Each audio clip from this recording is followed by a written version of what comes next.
Bonjour à tous, j'espère que ça va bien. Mon nom est Stéphanie Audet et aujourd'hui je vais vous présenter mon projet qui consistait à créer un guide de voyage sur le pays du Vietnam. D'abord, je vais commencer par vous expliquer les raisons de la création de ce projet-là. En fait, dès le mois de janvier, ce projet-là va se concrétiser puisque je vais partir toute seule au Vietnam.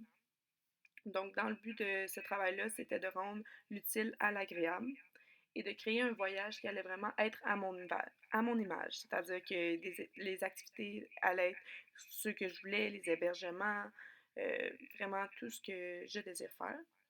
De plus, ça me permettait de me responsabiliser. Ça va être la première fois que je vais partir seule en voyage. Donc, que c'est tout moi qui organise le voyage, c'est une première fois.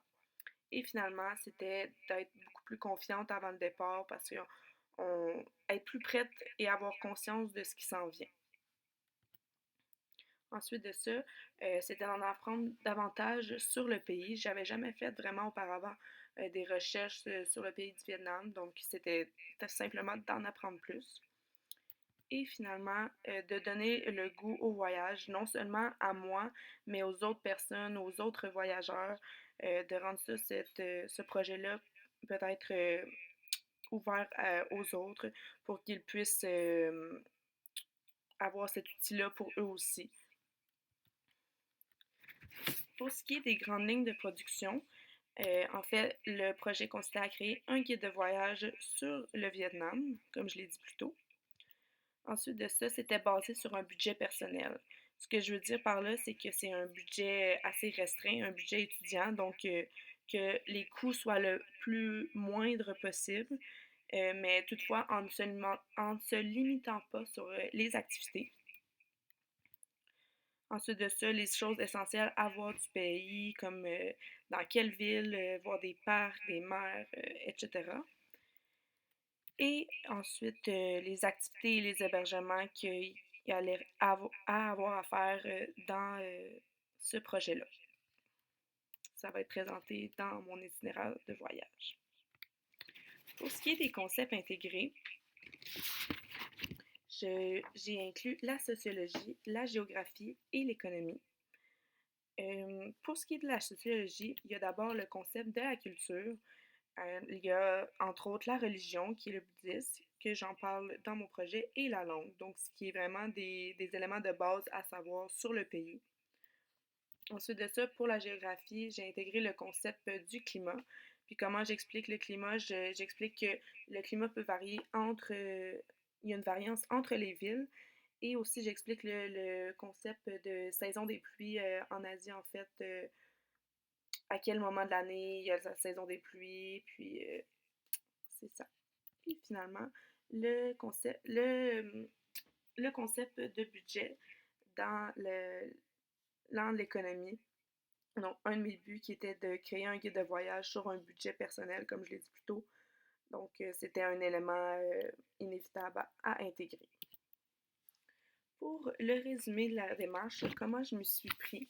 En fait, premièrement, j'ai parlé avec des voyageurs qui sont allés en Asie ou simplement au Vietnam ou ailleurs dans le monde, plus particulièrement en tant que voyageurs solo. Comment ils se sont organisés pour préparer ce voyage-là. Deuxièmement, j'ai regardé plusieurs exemples de guides de voyage pour me donner des idées en fait comment c'était fait.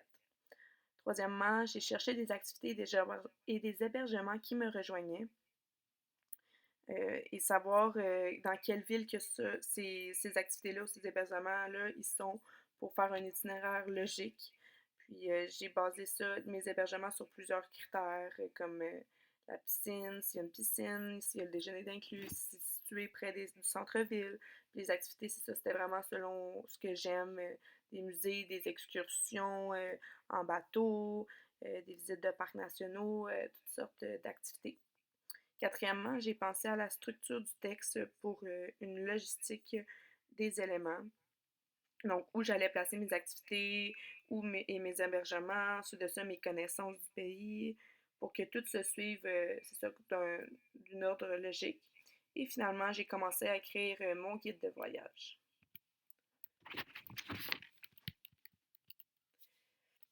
Pour ce qui est de la structure du guide, comment j'ai séparé ça? En fait, il y a la première partie qui est avant le départ. L'achat du billet, ça veut dire sur comment, par quels critères que j'ai choisi d'acheter mon billet pour le Vietnam, qui est le 15 janvier. Ensuite de ça, les connaissances générales sur le pays pour vraiment se mettre comme dans le bain euh, du, euh, de ce projet-là. Et j'ai intégré les disciplines de la sociologie, de la géographie, de l'économie et de l'histoire. Ensuite de ça, c'est là que c'est plus concret. C'est l'itinéraire de voyage qui est présenté avec les activités et les hébergements. Donc, il y a une section jour, une section nuit et ça se suit ainsi.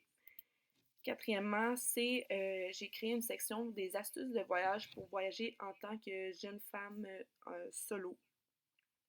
Et il y a des sous-points comme les trucs pour ne pas avoir l'air d'une touriste et pour pas se sentir seule. Comme puisque je vais arriver dans un monde complètement dépaysant, j'aimais mieux me sentir plus préparée et créer une section comme ça. Et finalement, une section qui est de retour de voyage. Alors, les émotions qu'on peut vivre après le retour et qu'est-ce qu'on peut faire pour remédier à cette peine-là ou qu'est-ce qui peut arriver. Dans le fond, être consciente de qu'est-ce qui peut subvenir après un long voyage comme ça. Merci!